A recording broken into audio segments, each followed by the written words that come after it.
the research is ever evolving. And I think it's also kind of being increasingly understood. There's probably differences for men and women. And then within that, for women who are in the reproductive years, and then at what stage of their cycle versus later.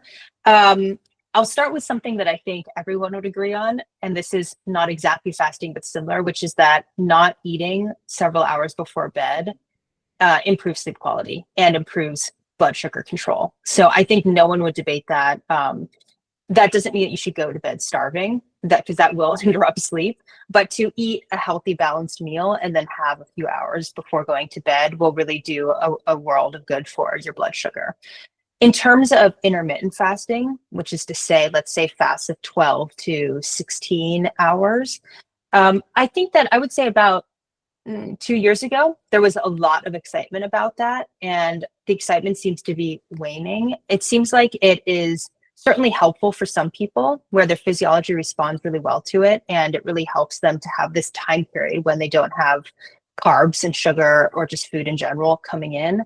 It looks like for some women in particular, when you go too long without eating, when you wake up in the morning, that it can actually create a cortisol spike.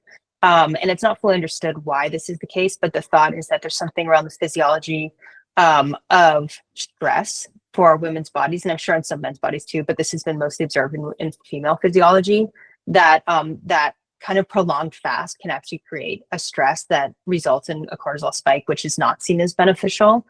I think the guidance that I follow right now in terms of fasting, and I don't personally fast, but is that fasting can be a good tool for controlling total calorie intake and also for controlling blood sugar spikes if the foods that you eat are blood sugar spiking foods.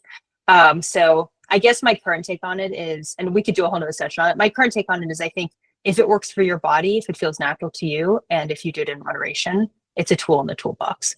But I don't know that I would stake a lot of focus on fasting at the moment based on the current research for blood sugar. There's other things that fasting is used for in terms of longevity, but for blood sugar specifically.